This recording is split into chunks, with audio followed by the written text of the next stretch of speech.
Hey there, and welcome to another episode of the Home Tech Podcast. Jason Griffin here. So happy to have you with us. I am joined, as always, by my partner Seth Johnson. Seth, how's it going? Good. How are you doing, Jason? Did you have a good Super Bowl weekend? I did. Super Bowl weekend. That's Roman numerals in case anyone missed that reference there. I did. We actually got a bunch of stuff done around the house, some projects we've been putting off that involved the assembly and moving of various pieces of furniture. And you know how those projects tend to make their way to the bottom of your to-do list until the household committee lights a fire under your butt. So got a lot of work done and enjoyed that, and enjoyed the Super Bowl, a great game. I didn't have a dog in the fight. As listeners to the podcast know, I am a diehard Denver Broncos fan. So I just really wanted to see a good game, and I do have to admit I found myself cheering for the Eagles a little bit. I think it was just pulling for the underdog type of thing. So fun game. Yeah, well, who would cheer for the Patriots? I mean, they're easy to hate, right? They're easy to hate. And I try not to fall into that cliche too much, but as a Broncos fan, it's hard. They are a dynasty, and watching Tom Brady play is always fun. So I was just happy that it was a close game and that it was really entertaining. But sounds, Seth, like you had a few issues, but I don't know if you want to. We might have to come back to those. I know that it was a bit of a frustrating viewing experience for you. Yeah. We'll definitely talk about that here in a minute. But first, we should probably give a shout out to Michael Rose, who was a $5 patron this week, and over at our show, or over at our website at HomeTech.fm/support. You can see how you can support the show using Patreon, which is the way we do our show here for sponsorships. We don't really have any sponsorships on the show. We're totally listener supported. So if you want to support the show, head over there, HomeTech.fm/support. You have a cat there, Jason. Yeah, once we do the video show, people will get a taste for the company that I keep down here in my recording studio.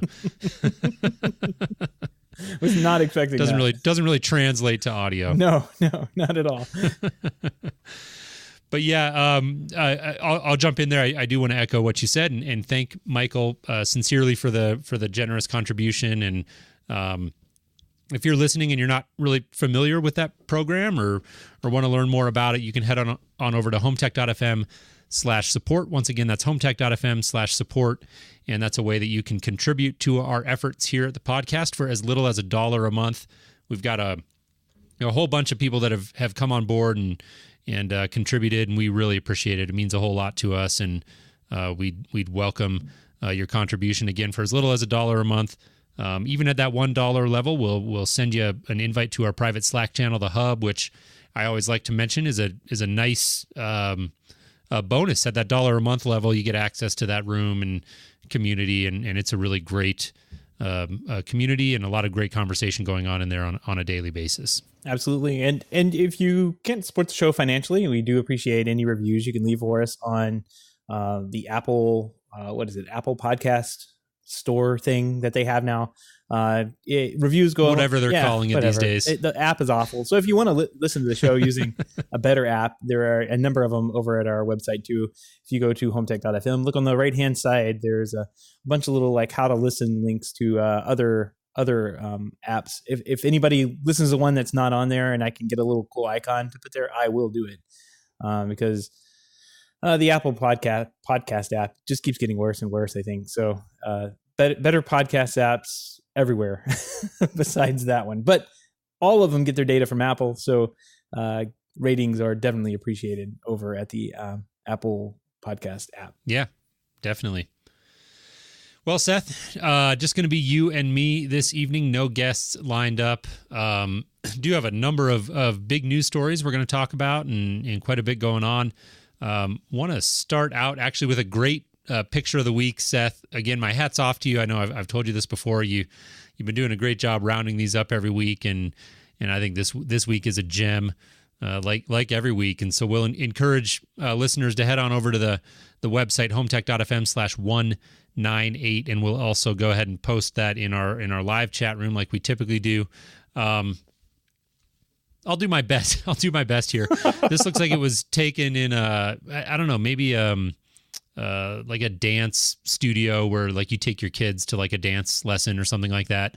You can kind of see the mirrors down below, and written on the wall, it says "Dance like no one's watching."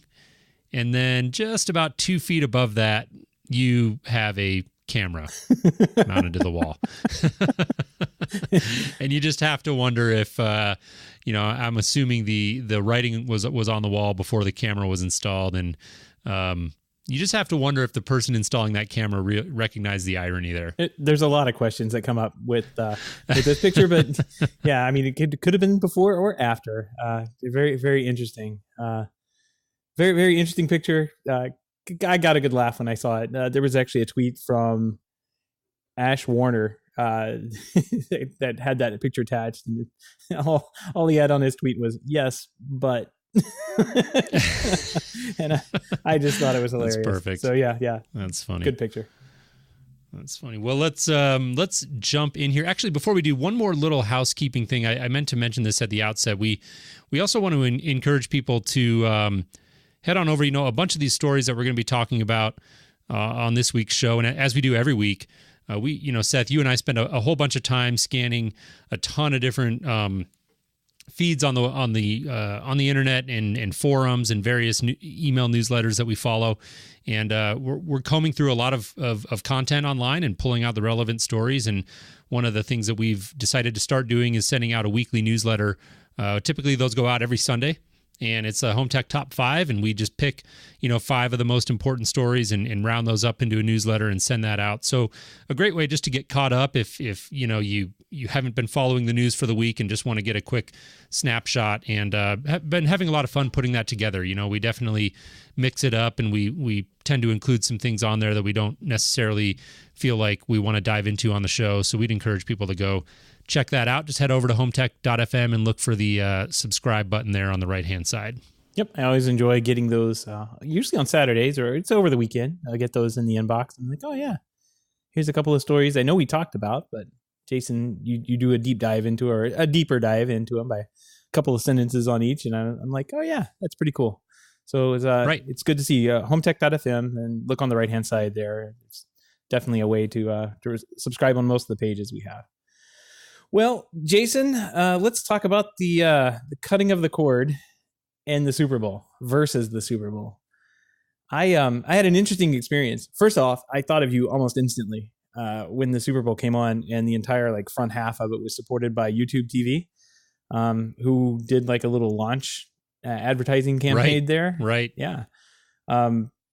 They had earlier in the week, I guess, announced that they would be have a native YouTube TV app on the Apple TV, and I think Roku as well. So that was pretty cool. And then come Sunday, they were like, "Hey, sign up for YouTube TV, and you can get a little." I think the first month was free, so it was basically just go check it out. I was also seeing tweets throughout the event that YouTube TV was holding up well. I don't know what their subscriber base is compared to some of the other streaming services, but there were some complaints of some other ones falling down because of the Super Bowl, and YouTube TV was evidently doing pretty good. So that's encouraging to hear. But I have taken the route of not using any streaming service and going with the antenna, because that's, what a true cord cutter should do. Unfortunately, I don't think I've ever watched NBC in my area. And the entire Super Bowl, I had the strangest sound. You're familiar with audio processing. There's a thing called a phaser that is a very old sound effect.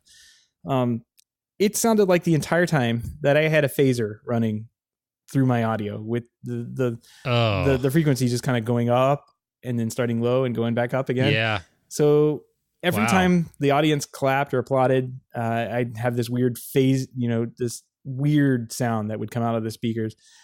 I made some quick adjustments then, but eventually we just we just decided to live with it. But the entire time I'm going, I thought this was supposed to work. This is so bad. Like, why isn't this working right?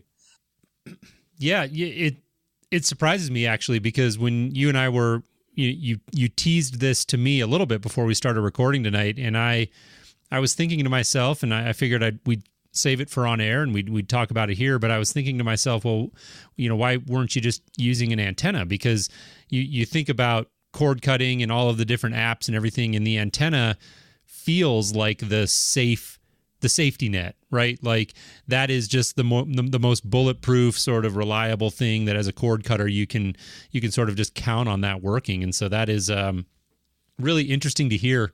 And that's definitely something I'll bear in mind. Actually, Joey is joining us in the live chat room, and he said the NBC app was cut off mid-game. I actually didn't hear about that. I know that NBC was really touting that they were going to offer the stream live. That was a big story, and one they made a lot of hay with in the press. But it sounds like that was a pretty subpar experience as well. So definitely, it's one of those things that you've got to really, I think sadly, you still got to factor in definitely today when you think about cutting the cord, and say what you will about cable companies or satellite companies, and how much they charge, and the customer service and all that. But at the end of the day, they are generally reliable. They're not 100% uptime, but you kind of can count on them working more or less. So, wow, that's a bummer. I'm sure that was detracted quite a bit from your experience. That I can imagine that was really annoying. The picture was great. Like that was awesome. But when you and I know this because I'm a sound guy, but sometimes you just take sound for granted and you don't realize how much that adds to the experience. And especially like watching the entire halftime show with this weird phasing sound going through it. This halftime show looked amazing. Like there was all sorts of stuff going on, and like to have the audio just be utter garbage. I mean, it would just, it really, really sucked. I'm going to have to figure something out because the Olympics are coming up. During the Super Bowl, you're getting advertisements for Tide, by the way. Tide nailed all of the advertising. Like Tide was my favorite this year. They were good. I actually thought the same thing. I didn't get to watch a lot of the commercials, but I agree. I thought theirs were good. It's funny you say that. There's not a story we have on here, but I'll have to dig it up and put it in the show notes.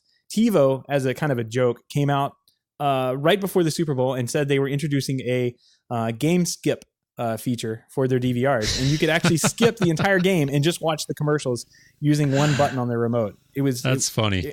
Of course, you had to record the thing, and I think that shows up the next day. But right, thought it was hilarious. But yeah, the Olympics are coming on, and I love watching like the opening ceremonies of those things. Those are usually amazing shows. And I'm really worried that the audio, since it's on NBC as well, is going to be terrible. So I've got to figure something out between now and I guess it's the end of this week. Wow, yeah, I got to figure something out. Yeah, it's coming right up. Actually, we'll include a link to this. We're not going to spend a ton of time sort of picking this story apart, but there are, of course, ways that you can watch the Olympics streaming this year, and there are a number of stories going around about how you can do that, and so. Certainly going to be a lot of people looking into that and I guess sort of crossing their fingers and hoping to have a good experience. The Olympics are really cool. I always look forward to watching those, and it is one of those things as a soon to be cord cutter that I think about these sort of live events, and more often than not those are sporting events for me, but any sort of live event, award shows and things like that. That's probably where I get the most nervous, right, about cord cutting, because that is where it's just mission critical. So anyways, we'll have a link to that story at HomeTech.fm/198. One other thing we wanted to mention, since we're on the topic of the Olympics, that I thought was cool is DirecTV is offering some 4K HDR and Dolby Atmos coverage of the Olympics this year. Now, that's, I think, very cool. And I do want to mention right out of the gate that it is on demand. So it's going to be like a day after. It's not going to be live broadcast. in 4K HDR, Dolby Atmos for, any number of technical reasons. I'm sure there are some limitations there, but still pretty cool. I mean, if you've got a nice theater or media room set up where you're able to enjoy some of those new technologies, like you said, Seth, you think about some things like the opening ceremony and things like that, or any particular events that you're really into, to be able to watch those would be pretty cool. So yeah, definitely. We're starting to see the first signs of that, right? 4K HDR, Dolby Atmos, coming available over broadcast, albeit not live broadcast. Step in the right direction. Yep, absolutely. And this is only, I'm skimming the story here, but it looks like it's only DirecTV. It's not the DirecTV Now things. You have to have the full DirecTV subscription, it looks like. Because at the bottom it says we'll have access to the NBC Universal networks, but NBC proper is limited to about 44 markets in the US. So kind of keep an eye on that. If you are streaming only and you're using the DirecTV Now, you may want to check out what your options are. But 4K and HDR, I mean, that is the ultimate when it comes to, I mean, anything HDR is really the ultimate, right? Like it could be 1080p HDR or 720p HDR for all I care. Right. HDR is having that full color range is really the way to go. So very exciting to see that. Yeah, definitely. Staying on the streaming here for a second. YouTube TV, like Seth, you were talking about, the big promotion during the Super Bowl, and really driving awareness into the market. And one of a couple of the stories actually that broke this week about them that we did want to mention as well is that app is now available on Apple TV and Roku. So that's a nice bonus to have if you're a YouTube TV user. They've been limited. That app has been limited to certain devices. Or perhaps if you've been considering YouTube TV as an option to cut the cord and maybe sitting on the fence, because that is definitely a big consideration for cord cutters is, you've got all of these different apps and you've got to really consider what platforms those apps are available on, and you really want to minimize the amount of input switching you've got to do. So to have that option available now on Apple TV is pretty cool, and on Roku as well. Yeah, definitely. Well, YouTube TV is like $35 a month. I don't think there's any contracts. Like you can turn it on for 1 month and turn it back off for the next. But it's still $35, and I think more in line with what some of the other like cable providers were offering. Everything seems to be around that $35 to $45 mark for a streaming cable box type setup. So I'm personally saving that $35 and using it towards like HBO and Netflix and Hulu, but right. That my plan up until now was to use the antenna, and now I've got to figure out a way or fix whatever the problem is with that antenna or the tuner or perhaps the soundbar TV. I have no idea. Like there's a lot of moving parts in my system, more so than should be, but there's a lot of moving parts in between point A and point B that I have to figure out and isolate down so I can actually watch NBC in the future. So installing a YouTube app and paying $35 is looking pretty appealing right now, honestly. It's all relative, isn't it? Right. Yeah. Before we close out streaming altogether, I did want to give a quick shout out to a good friend of mine, Win Walker, who is a supporter of the show and heard us talking about Tableau last week, and that I was considering that as an option for my OTA DVR, which is something I definitely want to get incorporated when I cut the cord. And he very kindly offered to send me a Tableau that he has stopped using because they moved over to a TiVo based setup. And he just sort of half jokingly asked to give him a shout out on the show. He was very generous to offer that to me, and so Win, I really appreciate you sending that. I think are due to receive it here either today or tomorrow, and I'll have a couple other purchases, Seth, that I need to make before I can really kick the tires on it, including an actual antenna and possibly a hard drive and one of the newer Apple TVs. So I've got a little ways to go until I can really take it for a spin, but really appreciate that and wanted to send a quick thank you to Win. Isn't that the craziest thing? Like I have to buy an antenna. Yeah. Yeah, I had to do the same thing too. Yeah, absolutely. Yeah. I had to do the same thing too. And like I was sitting there going, what antenna do I need? And where do I put it on my house? There's all sorts of like websites that you can go to figure out what direction it needs to aim. And I'm out there with my phone with the compass app on, like pointing in different directions, trying to figure out where Yeah. these towers are to line them up. So yeah, you'll have fun with that one, I think. Oh yeah. Yeah. It's all, it's going on the project list. So it's probably going to take a little bit of time, but we'll get there eventually. All right. Well, let's shift gears here a little bit. Couple of sort of big business type stories that we wanted to touch on quickly. One of them, I'm sure most everybody listening to this podcast has heard or has seen the headlines. Looks like Nest is merging back in with Google. And so obviously Nest has been owned by Google for quite some time, or I should say Alphabet. Technically, they're a subsidiary of Alphabet. Well, they're actually rejoining Google to work alongside, I'm quoting here from The Verge, to work alongside the search giant's hardware group. The decision, which back in November was rumored to be in the works, means that Nest CEO Marwan Fawaz will now report directly to Google hardware chief Rick Osterloh, and who oversees the company's Pixel, Chromecast, and Google Home efforts. So to summarize there, Nest is now basically reporting up and under that same structure of devices such as Chromecast and Google Home, which doesn't surprise me. I know, as this article alluded to, these rumors were going around a few months ago, and we talked about it, I think, at the time. And I think Seth, you were mentioning that there's sort of a broad push at Google right now to break down some of those silos between all of these different subsidiaries, and I think the smart home was low hanging fruit for them when you look at the overlap. Yeah, I don't know about Google in general, but I do know that, I mean, even going back and looking at, I think what they were trying to do at CEDIA this year, where they were putting their booths together and having kind of like an all-in-one show with the different companies. Yep. I put that in air quotes that you can't see on the podcast, but like Google is the Google Nest Chromecast relationship. It's all very siloed businesses within Google or Alphabet or whichever you want.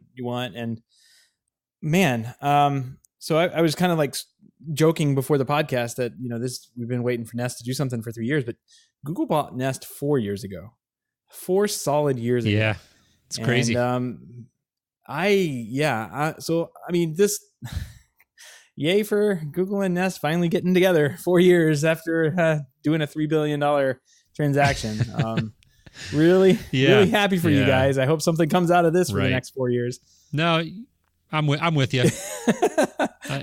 I'm with you. There's not, right. There's, I mean, you laugh, but I'm totally with you. There's just not a lot to say. It's like, maybe this will sort of, rattle the cage a little bit or stir the pot, and we'll start to see some more progress. But I just, it's become that drumbeat, and I just feel cliched even saying it, like what is going on at Nest, and it's just been, progress has been so slow, and hopefully this will help. So we'll see. Yeah.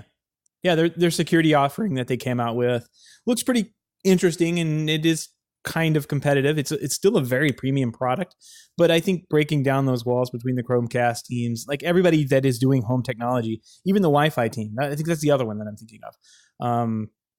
Getting all those people under the same roof. I mean, build the security hub into the Wi-Fi setup. It's like there's all sorts of stuff that they can do as a bigger company all working together that they just haven't been doing for the past 4 years. So hopefully now we'll start to see that management get put in place that can kind of steer the ship in the right direction. This is a big ship, and it's going to take a very long time for it to turn. So, but hopefully it looks like now that they've started to turn the wheel on the ship, we'll start to see some movement out of Nest in the future, even more so than what we have for the past year. Right. Well, like I said, a second sort of big business story that we wanted to touch on is the separation of Arlo from Netgear. And so Arlo is for anybody not familiar, is a popular maker of wireless outdoor cameras, and I think that's just about it, right, in their product lineup. I mean, I know that's what they're known for, but yeah, it looks like that's really all they do. And owned by Netgear or a division of Netgear. I'm a total Luddite when it comes to this stuff, so I'm not sure what the appropriate terminology is there, but they are officially separating that out into a separate business. It does look like there's going to be an IPO, if I'm reading this correctly.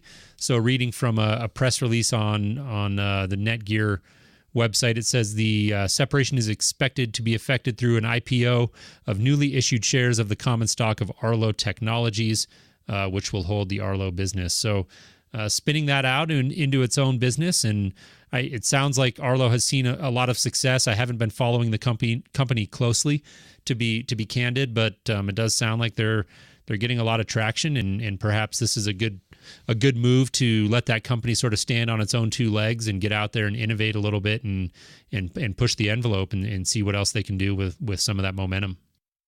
Yep, and raise some money through the IPO, right? Like this is Right. This is big for the Arlo brand in particular, or the Arlo company, now that it'll be separated off of Netgear. Which, when you think of Netgear, you think of networking equipment.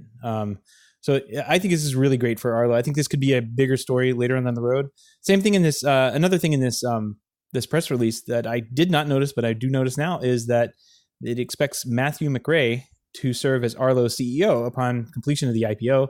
McRae was over at Vizio, where he was the CTO and the head of marketing. And he's been at Netgear for approximately 4 months as SVP of strategy. So it's very interesting to see someone with that. I mean, Vizio under McRae got really big there towards the end. I think they finally were sold off to a Chinese company, and I haven't really heard much out of Vizio. Like, everything's been TCL lately of the Chinese companies, but I haven't really heard very much out of Vizio after they were sold off. So I will be interested to see what Mr. McRae will do with Arlo, and I'm hoping the best for him. I'm hoping they come out with more than just, I mean, they have an entire world ahead of them. Like, they can do a lot more than IP cameras. They can do doorbells, home automation, door sensors. You know, they could do all sorts of stuff under the Arlo brand and have a full home automation line. So we'll be excited to see what they do with that. Yeah. I Googled it really quick as you were talking there, Seth, because I remembered that. I know we're on a bit of a tangent here, but I remembered the Vizio story and hearing about it. And I'm seeing a report from July 26th that Chinese company LeEco was going to acquire them for $2 billion.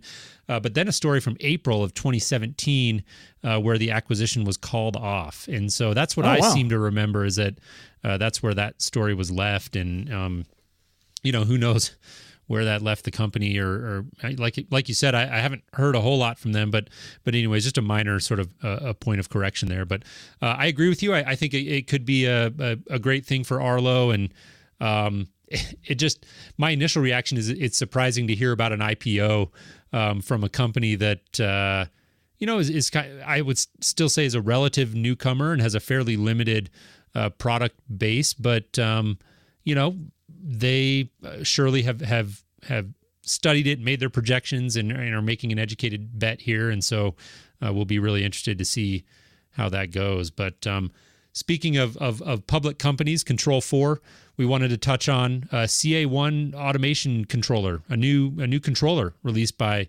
Control4 announced this week. And Seth, I know there'd been some leaks about this, and we actually reported on some of those and speculated a little bit about what this CA1 might be. But what do you think? I typically defer to you on Control4 stories, and what do you make of this one? Well, this thing was leaked out all over the place for the past. We talked about this before CEDIA sometime. Yep. That we noticed over on the Z-Wave site that there was a little module that had been developed for Control4 gear, and they listed out the Control4 processors that we currently could buy that we're stocking, the EA1, 3, and 5. But they also listed a CA1 on the documentation for this little device that had Z-Wave, and that was interesting in and of itself, is that there's a new controller that no one had heard of. And I think the FCC filings were leaked as well. There was a problem with it was kind of crazy. Control4 companies can request that the FCC not publish a product, like the product specs, until a specific date when that product's announced and released. And the FCC kind of messed up or something, and they published the letter that said, "Please don't publish this. It will be announced on February 6th." So I thought that was nice. Hilarious, but yeah, it's unfortunate for marketing, but there's some things that get messed up all around on that. But now I think we knew about everything about this thing other than the price. And we finally got a price here at ISE when Control 4 announced it for $350 American dollars, which is an excellent price point for an entry-level Control 4 controller. I've seen some of the articles kind of say that there's no AV that this thing can do, but this thing is a full Control 4 controller. It can do AV control. If you have an IPTV, if you have a remote, a Control 4 remote, or touchscreen or iPad app or whatever, you can control that IPTV, no problem. IP receivers, no problem. What it doesn't have is any like IR on it for the old traditional stuff.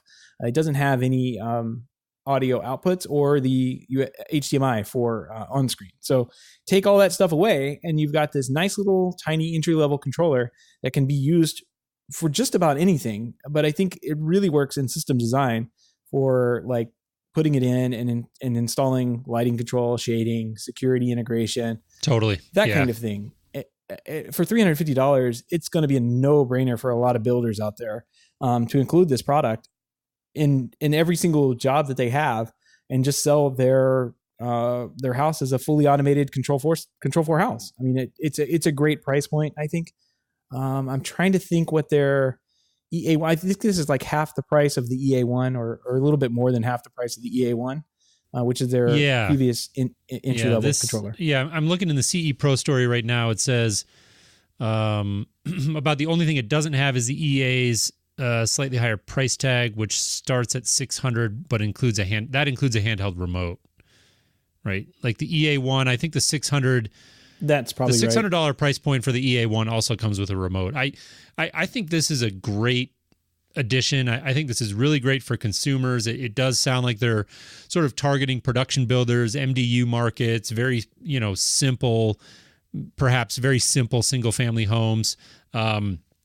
Joey in the chat room saying, Control 4 the win, right? Control 4 for the win. And I agree. I think I'm bullish on this. I like what Control 4 has been doing and sort of that trajectory of really continuing to come out with products at those lower price points, but that still have very robust functionality and allow Control 4 dealers to go out and put great systems in at lower price points. And again, I think it's also it's a win for the consumer and for the production builders and people who want to be able to get control and automation into homes at a lower price point and don't necessarily need some of those other features like legacy IR control or I should say IR control of legacy devices or audio IO capabilities on the controller itself.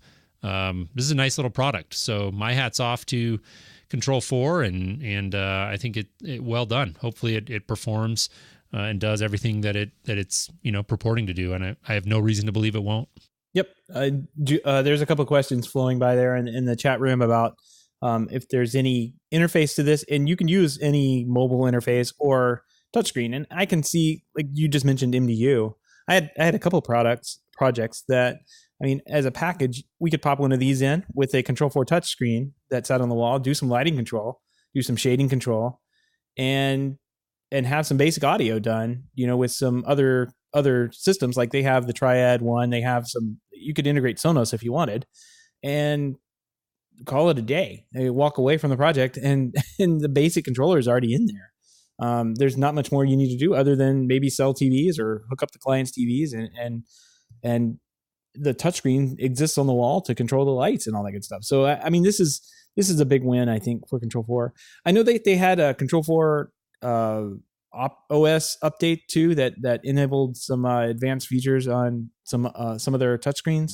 I have to look into that. I'm admittedly a little bit behind on that, so I'll have to look into it and see what else they came out with the software update. But I think this is going to be big for entry level builder type projects, or even someone interested in getting started with Control 4, who is got maybe even they've already started like with a SmartThings system or something like that. They have a bunch of Z-Wave stuff. Like there's a little module that you can put in this thing and it'll activate Z-Wave, and you can start using Z-Wave products with Control 4 now. So I think this is a really great start on opening up some more markets for Control 4. I think they're going to do pretty well with this. Yeah. Yeah. And, Joey's making another comment here just about C4 in general. And, I'm not going to dissect the whole thing. There's a bit of a dialogue going on there, but I think the broad point of Control 4 and subsequently its dealers, and I would even extend it out to consumers and end users of Control 4 systems, I think are in a good place. Control 4 is not I don't want to be all roses here. It's not a perfect system, and like any company, they've got technical challenges, and I think they do as good a job as anyone at supporting those, based on my own experience and from anecdotal evidence. But I think they're doing a great job of continuing to innovate. I think their continual purchasing of other companies and building out their portfolio to become a more comprehensive sort of one-stop shop. They're doing very well financially. The stock is doing well. It's a good time for Control 4 and Control 4 dealers and end users right now. So again, my hat's off to them. I think it looks like a nice product and a great addition to the lineup. Yep, I'd agree. Another big home automation company or home automation product that came out this last couple of days or over the last week, Wemo has announced a HomeKit bridge that will basically add HomeKit compatibility to their devices, most of their devices. There's a couple caveats, but for $40, if you have an Apple iPhone and you'd like to use the HomeKit interface or the Home app to control your Wemo devices or yell at Siri to turn them on and off, $40 gets you in the door. And this is an interesting product, Jason. It's a little dongle looking thing. It's basically got an Ethernet cable on it. You plug the Ethernet cable into your local network, and it basically goes out and becomes part of the Wemo system and talks to the IR devices. Basically, it basically turns into a translator, right? Like it translates what's going on the HomeKit network into the Wemo commands to talk to the Wemo devices. And that is commonly referred to as a bridge or a hub. I guess go ahead and, I don't know. We can kind of ring that, 100%. Yeah.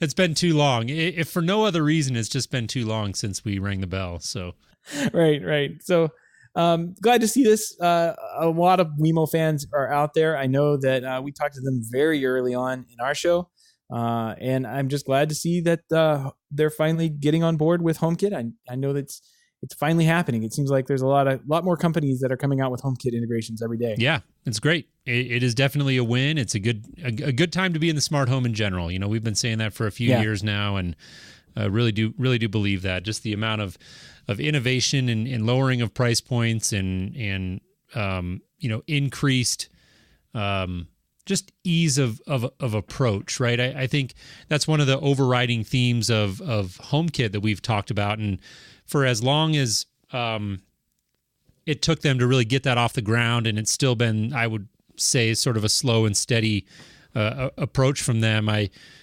You really contrast the HomeKit's approach with Google and Amazon, and it just looks much more fundamentally sound, I would say. I'm not sure if that's the right term or really what I'm looking for there, but they're really just coming at it from a different angle with HomeKit, and to see companies like Wemo adding support for it, I think it's a great thing for the smart home in general, because HomeKit, if it continues in the trajectory that it's on, I think it really fulfills a promise in the smart home that a lot of people have been wanting for a very long time, which is just simply, pick something up that has a HomeKit label on it, and it just works with the iPhone that you already own. Simple, easy to understand, broad footprint. So I like it. It's a good story. It is a funny looking little device, like you said, Seth, but I guess they had to get that HomeKit silicone in there somehow, right? And so I guess that's probably how they're doing it. Yeah. Well, and I think this is a good kind of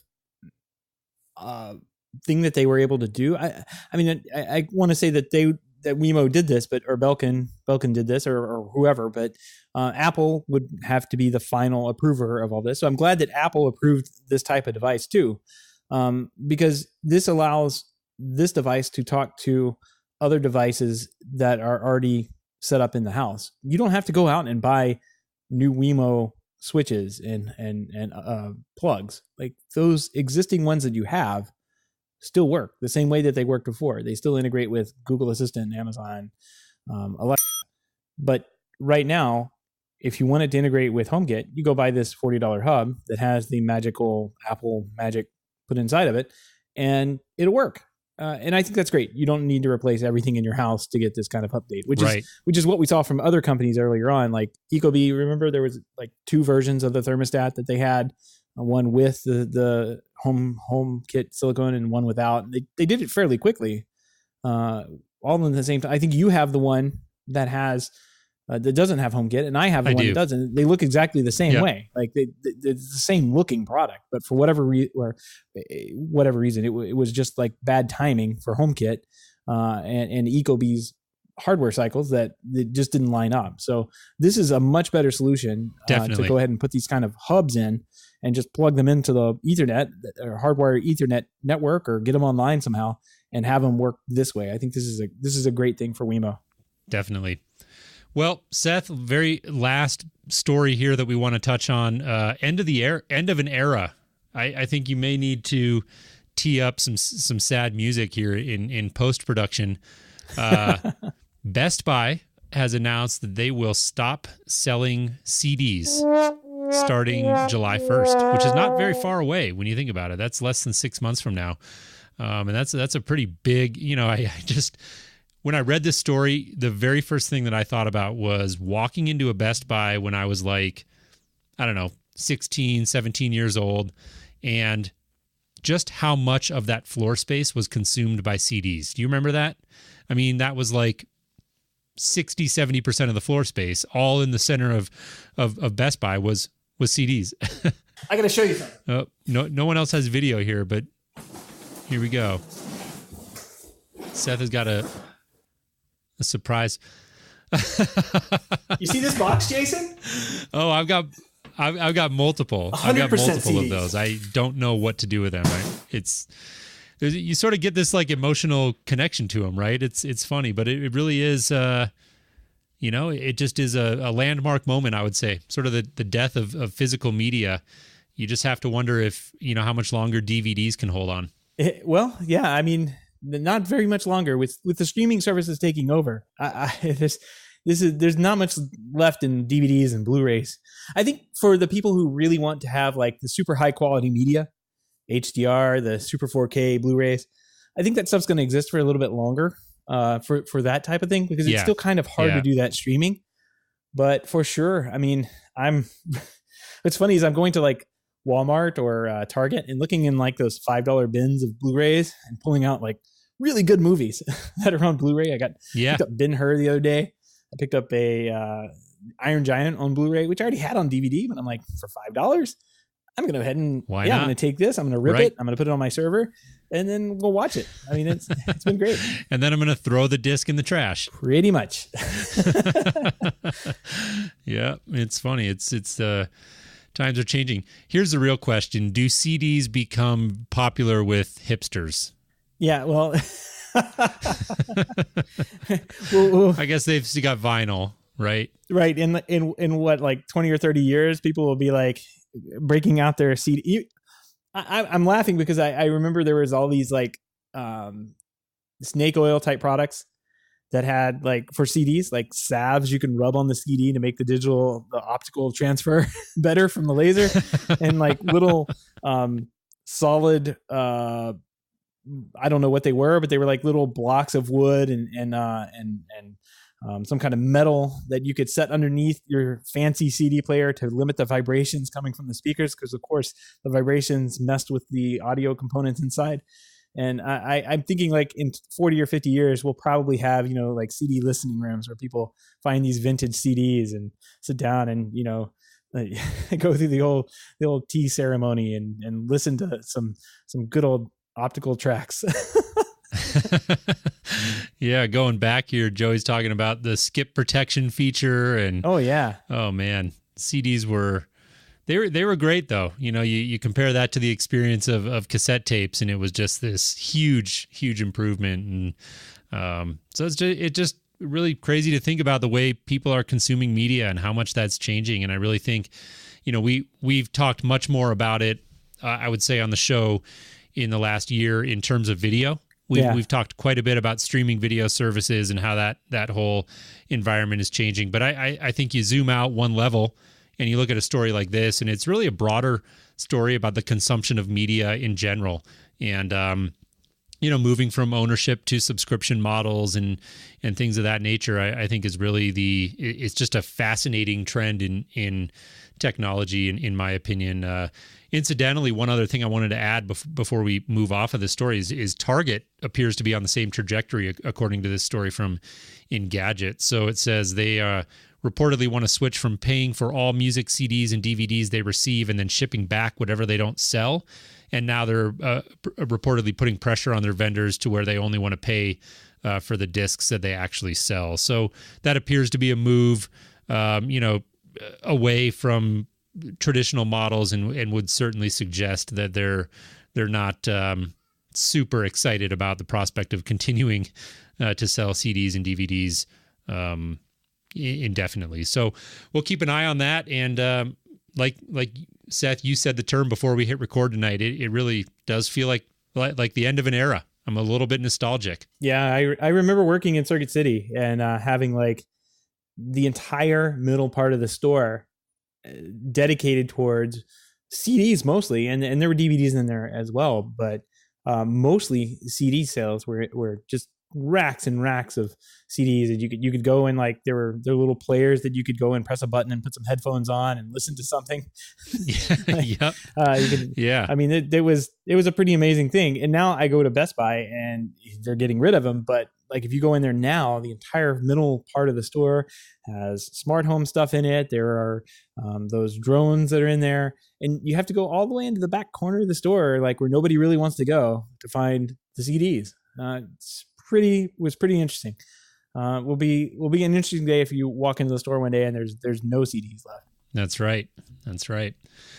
All right, Seth. Well, why don't we wrap it up here? We lot of fun. Want to thank everybody, as we always do, for tuning in. Those of you who joined us in the live chat room, thank you so much for making us a part of your evening here, and thank you everybody for listening. Once again, if you're interested in learning more about how you can support our efforts here at the Home Tech Podcast, head on over to HomeTech.fm/support. That's HomeTech.fm/support, and you can learn more about our Patreon program there. So thank you again to those of you who have already contributed. Sounds good. Well, Jason, I will talk to you next week. I should have a HomePod, a Siri in a can, in my hands by then. So that's exciting. Yeah, I should be able to test it out and see what all it can do. Some of the reviews came out today, and everybody is. I'm really loving the transition from being like some of these people being Apple Press, like they're now full blown like acousticians and audiophiles. Like amazed.